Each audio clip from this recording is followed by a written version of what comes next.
Sapland boom, womp, womp, womp, womp. Hey, look at us doing a halftime scope. Hey, You know what? We can cash a winner, Andy. We lasted longer than Periscope, so we can't even call these scopes anymore. What's happening to your eyes? That do you is see freaking my me the eyes? fuck out. I look like I'm like when. What's happening? I don't know. What It's are the you green. doing? Are you My using eyes like are a filter? my eyes are blue enough that if I go wide, the green screen grabs them. I look like when Homer eats the like insanity peppers. Yeah, you're That tripping me out. maybe my favorite episode. That's the best. I think that Johnny or the Cash is monorail. in that as a That or the coyote. monorail are kind of Oh the my the true Simpsons aficionados will tell you that it's one of the best ever was one of those two. I had to make someone watch The Music Man to understand the monorail episode a little better. And The Music Man sucks, and it's like 3 hours long. Yeah, there's a couple memorable songs, but yeah, we are at halftime of a game that Jesus Christ, it's so hard to care. Like, yes, it's exciting, and all day long the Twitter has been, oh, it's been so long since football. I'm so excited, and then those same people sat down and watched, Jared Stidham take the field. You know that's like this wave of letdown. Like, oh yeah, this sucks. I forgot. Like, the preseason's horrible, and it's even more horrible if you don't have a backup or third string quarterback who's really played much, because Luton looks bad and they don't have much going on. They're not showing much, playing real conservative, and we have a big ass lead heading into the second half for those Raiders tickets, guys. And I heard some Sharps played the Raiders, and the Sharps played the Raiders, and I think that was probably info based when you saw the Jaguars in that inactive list kind of flow out. And I guess I would just tell you that, like, any big move you see in the preseason, that when you see it, you should assume that it's based on information, and you should do yourself a favor to get yourself into shape as a bettor, to try to track down, well, why did this happen? Information, I think, moves the NFL more aggressively than anyone's specific action. Personally, that's my opinion. I think the biggest players are willing to put, try to get as much down as possible when they have information, which is what makes the preseason fun from a betting perspective. I especially enjoy the people who are like, if you're betting on the preseason, you have a problem takes. Because they're correct in a way. If you're betting on the preseason, you have a problem, and that problem is you don't have enough liquidity when you have good information. Yeah. That's your problem. It's not that you shouldn't be betting, right? Like your problem isn't quite what they're getting at, but they're correct. I think ultimately, it cracks me up. People who say that are telling on themselves, number one. So know that if you didn't already. You see the same tweets. You see the same tweets about the draft. Like, people are.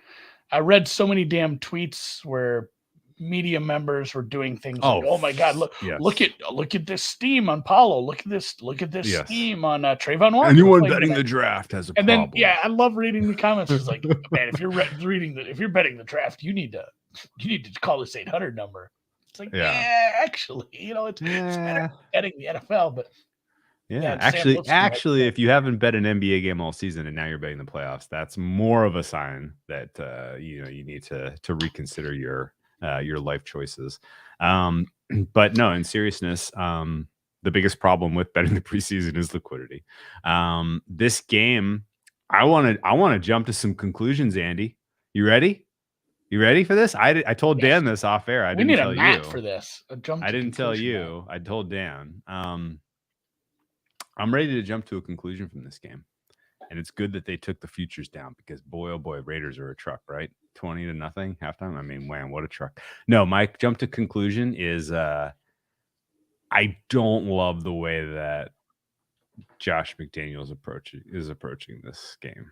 It's kind of has the stink of, he's going to burn these guys out too early in the season. He seems to care about winning this game. Forget about caring about winning this game. He set these guys up and got them fired up for this one.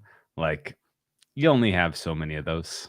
Check in with me in 20 weeks. You only have so many opportunities to get your guys really fired the fuck up. And if you're burning one for the Hall of Fame preseason game, then you've made a mistake. Some of the other clips I've seen from McDaniels in the run up to this game has maybe tainted my opinion a little bit. Him just being a super red ass of, yelling at players who, brushed the quarterback after the play was over kind of stuff. Like, oh God, like he's walking the super, super fine line where if this team has a tough stretch, and oh, by the way, they're in the AFC West, so I guarantee you they will have one. It's going to be tough for him to keep the locker room together. Am I nuts? No, I mean, some of that probably is a little nuts, but like the main point being, if you only have so much rah-rah speech, it's almost like when any team, any sport fires a manager, a coach, a leader, they said like, yeah, they can only hear the same like, let's get out there and play in a landfill speech so many times and need a fresh voice in there. And this is, oh my God, this is good. Holt McDaniels gets too drunk at night one of a bachelor trip. Like that is like that's the analogy. It feels like actually let me add to that a little bit, because the rah-rah stuff that's projecting a bit. I'll completely admit that, but he is putting his guys in harm's way for no fucking reason. Right? So Josh Jacobs, Keelan Cole already got concussed in this game. That's the thing about Josh, and that's why they're up 20-0. Like, if you're casual to even above casual, NFL watcher, better follower, like, just start counting the guys that you've heard of. And like, I suppose plenty of people probably have heard of like Jake Luton, but there's probably a handful that just like, I kind of remember that name, but like Jared Stidham was a guy who was projected to start. He played a bunch. Nick Mullins started a handful of games. Though. Yeah, I know, but let's just talk about people who've played games in the league. So you got Luton versus those two, and then you got Snoop Connor and Raquel Armstead, which I guess if you watch college, you probably know. But Josh Jacobs, Kenyon Drake, Amir Abdullah, like these are a bunch of players that probably don't need to be playing 4 preseason games. Or how many do they do now? I know they cut back on this. I never remember how much. These two teams will play Keelan 4, Cole, I think, right? Foster Moreau. This is an extra preseason game for both of these teams. They do have you have an extra one when you play this, but like Jacob Hollister, they'll each have 4. There's just so many names. It's like, fuck, dude, these are like, some of these guys are your starters, guys. What are we deciding to do here with this? And I mean, you play better players, you're going to win preseason games, but I'm not excited about that if I'm a Raiders fan. And to the point about Josh Jacobs, and I did see some people point this out on the timeline, you decline the option and you draft a running back. That says probably all you need to know about which is smart, probably good. Like, hey, should we pay this running back or should we just replace him with somebody super cheap and restart the cycle? Like, Circle of Life, which there were some 825s for Jacobs rushing total. I bet a little on the under. Bet US still has it up. It's like minus 105 to the under. I'll take a little of that. Let's go. Yeah, I hate betting touchdowns. He came into camp. Reports where he came into camp a little out of shape, and this feels like punishment. Honestly, like, and that's kind of where I'm getting at. Like, McDaniels is walking a fine line where he could lose this locker room the way he's acting like a red ass, punishing the players by putting him in the Hall of Fame game, right?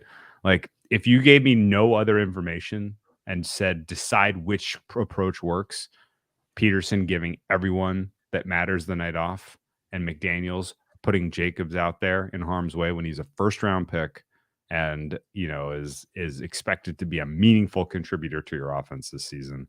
Like, the what will work is what Peterson is doing, I think, in terms of just not losing the locker room. Do you want to bet the second half? Yeah, well, so let's talk about. I mean, so we're in preseason mode too. We're trying to get ourselves into the mindset of betting second half NFL. Which is this is probably not. We should do a Friday conversation about that with somebody who knows what they're talking about and talk through our process and try to make it a little bit better for these so that people get a little more out of this. Call, but also this game, like this is like, hey, I got to train for the Tour de France. Maybe I should, just do as many push-ups as I can. Like this is not the right exercise for this. Like go hit the bike because this is not a normal game. This is a very odd game that we have right. We're doing here. our up and downs, Andy. This is that's what we're doing right now. Yeah, I know, but so you can, and again, it has to be informational. You have to know like what is going on, who's going to start. Everybody's talking like Slaughter is coming in. He's a bit of a preseason god, but man, it's like 13.5 in the second half. I've seen some really bad second halves in preseason. What do you mean, the total? Man. The total. Well, if you like 13.5 over, then you like the Jaguars, right? Exactly. It's basically a pick 'em in the second half. So Jags are minus a half, and then the total Jaguars. is 13.5. Realistically, like if we're right and McDaniel's got these guys fired up before this game for whatever reason, and if he is like kind of in any way kind of swayed by Keelan Cole almost getting put into a coma, maybe he pulls this, it's a job well done. Let's now we'll pull our guys and the Jaguars, the guys who got some reps in the end of the second quarter carry that through. I almost like the under because like everyone is super excited about Slaughter, but the guy's been with the team for like a week. Dude, he doesn't know he's fine. He was great with Minnesota, but he did understand it. But it's going to be Chase Garbers getting some time in the second half, most likely. I don't know if anyone's paid attention to how much longer they're going to be playing Stidham and Mullins, but Chase Garbers is not good. No, I think the Raiders may end with 23 points. Yeah. So Kyle Slaughter versus Garbers. Give me Slaughter every day, even if he doesn't know the offense. Yeah, I think we go Jags minus a half for lunch money. We can have an extra fancy lunch on a Friday if this comes. Whoops. Dude, bookmakers taking 3 on this. I'm kind of surprised that they're taking such heavy action on halftime. I won't bet that this much. Type of a game. Halftime lunch money. Yeah. If this hits, I'll have Outback tomorrow. Ooh, I like that. I don't hate Outback. I hate chains for the most part, but God, they're very consistent. You get what you order. They can actually cook a steak right. So I love it. Asparagus. They make a decent Caesar. All right. So the Jags minus a half for lunch money. Yes. Love it. If you have the Raiders, maybe if you were somebody who bet the Raiders at a pick or got a nice number on this, like this isn't a bad fun middle. Get have your lunch and eat it too. For sure. Do you want to talk about a couple other preseason angles? Or should we just never ever discuss them since they're somewhat fragile? I don't know. I talked a little bit about some stuff with Eric and George the other day. I thought that was very measured, by the way. Great appearance. I kept it. Yeah, I didn't. It felt like they were pushing you for the goods, and you were like, you know what? I'll give you a little. I just would say, like, well, not only that, but second half stuff too. I think. Like, it's not that hard to find. And it's not going to happen every week where it's like, oh, here's a coach who's horrible at adjusting versus a coach who's good at adjusting. Oh, sure. Like that's not going to happen. But there are 3 or 4 coaches who I think are very good at adjusting. Yeah, and Zimmer's out of the league. We can't pick on him anymore. Yeah. And there's like 7 or 8 that aren't. And then we have a bunch of new coaches. And we have a bunch of retreads. Like we have in this game, especially Doug. Josh McDaniels was the Colts coach for a few seconds. He coached out. No, he's been a head coach before. It was a long time ago. It's hard to tell if that's useful info, but there are guys who are bad. There are guys who are good. There's guys that are most of the league is probably in between. And then we have a bunch of new coaches to evaluate. And that's the fun part. If you can put your thumb, I think that should be your homework if you're going to do some second half betting, because I just went right off preseason, right into second half. If you're going to do some second half betting, start taking notes on the adjustments you think you're seeing from the new head coaches. Get ahead of the curve. Get a feel. Like maybe you're going to find it. Maybe you'll find something with one of these new coaches in a new position with a new quarterback. And you say, like, this guy really, really took advantage of what that defense was giving him in the second half Sure. by changing what they did. And it's like he's getting an upgrade. And if he's in a good spot, there's a spot made to back this team in the second half. Look for some small stuff like that. What would you do if you were to try to answer those questions quantitatively? How would you approach it? That's super tricky too, because so much of it is, I think it is a lot of subjectivity when you're looking at things like that. I think you can. You can say, hey, a team doesn't have to be a hard. It doesn't have to be a hard quantitative framework, but well, it can be. When you make soft. when you make a statement like this team was much better in the second half based on EPA per play on early downs. Yes. You can't just say that was an adjustment and that's a reason to back this team. I mean, you do have to wash out like, hey, guess what? At the end of the second half, two of their cornerbacks ran into each other and they both have concussions. And now early down passing is just working. Like, there is so much subjectivity. That's what a pain in the ass it is. Like paying attention to all these little things that happen, like the why. If a team does make a big adjustment, it doesn't have to be just at halftime. It can be partway through the third and fourth quarters. Like, hey, what happened there? You can, injury adjustment, just the fact that they were in such a weird spot where their win probability was like 4% because they were down by a bunch. Like, so it's hard to take those quantitative approaches because, I mean, what else would you want to use besides maybe some sort of filtered down EPA per play thing like, I like relative EPA per play. Yeah, well, I'm just saying, like, something where you're looking at something specific, like, maybe. No. I'm saying relative is in grab a subset of games. Yeah, that's what I mean by filtered. I think. Okay, I think we're saying the same thing. I think you grab a subset of games where the first half played out the way the market expected, and then you look at what happened in the second half. And basically try to identify the teams that overachieved in the second half when the first half was, kind of the as scripted sort of slaughter outcome. Do you know what I mean? Did Slaughter miss his 3rd and 3 conversion? Yeah. Slaughterhouse sucks. Game's over. Fuck. They're not going for it on 4th and 3 at midfield. Why not? I'm just kidding. Everybody should always go. Oh, good. They punted it to the end zone. There's a net. Nice. Of like 26 yards. Preseason mode, baby. Wouldn't you just like if I was coaching in preseason? I don't know if I'd let my punter come to the game. Like, I'd be that high school coach. We're like, hey, guess what? We're not kicking extra points.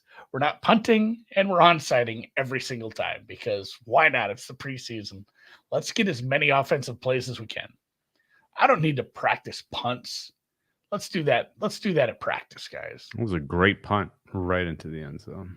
Yeah. didn't even coffin corner. I learned from Madden you should coffin corner when you're at that portion of the field. Well, yeah, I think, again, back to our second half sort of betting convo. I think, if you have a new coach whose team performed as expected and on both sides of the ball in the first half and then overachieved or underachieved in the second half, then that means they adjusted well against a team that doesn't adjust well, or they didn't adjust well against a team that does. And if it second half played out exactly as expected, then you don't have any information to work with and you move on. Right. I think that's kind of the way you look at, the new stuff. I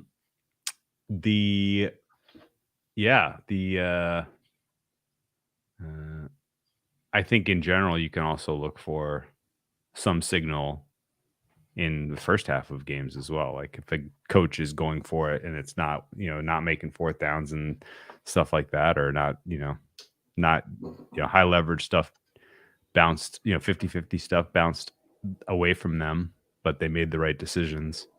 I think you could expect that the second half adjustments would be informed by science as opposed to gut, and you maybe have a smarter coach, and you could rely on them. Yeah, I mean, comparing it to I like that too. Comparing it to expectation, like, although, the line is just, it isn't always like a true expectation, but well, it's the it's the median. But Yeah. it's an N of one when you're playing it out. Okay. So All right. sometimes, again, context. God bless, and enjoy. Don't enjoy the second half. Go be with your family, guys. Yeah, no. Go watch Osaka versus Coco, which is the best tennis match of the day so far. Everybody I know is on golf. Myself inclusive. Yeah, Finney's on golf. Osaka needs to go scorched earth over a 2-week sample for me to believe she cares at all about tennis, frankly. But what has been a good start, really has been. Clean match. Like, the difference in quality between this and the Sabalenka match is like two different sports. Oh shit! It started. Yeah. This is a really good start too. And actually, Goff has a break opportunity. She did not convert it. She's trying. She's definitely not going to roll over on this one. If you're curious, Osaka is 2-1 to the good head-to-head. But the first of those head-to-heads were way, way premature to evaluate Goff. She was way young. We going live tomorrow? Oh, yeah, for sure. Yeah, because the last couple we've recorded on a Thursday, so we didn't, because it's a Friday show. But tomorrow we'll go live. So it's 2 Eastern. Special guest talking award markets. Break chance number 2. Oh, yeah, the Badosa match. The Badosa match was donk-a-donk. It was gross, though. And San Jose in general, I don't know how they pulled them. I don't know. I guess I should go probably look at what their payout structure was, but they pulled a hell of a field here. This quarterfinals is absolutely ripping.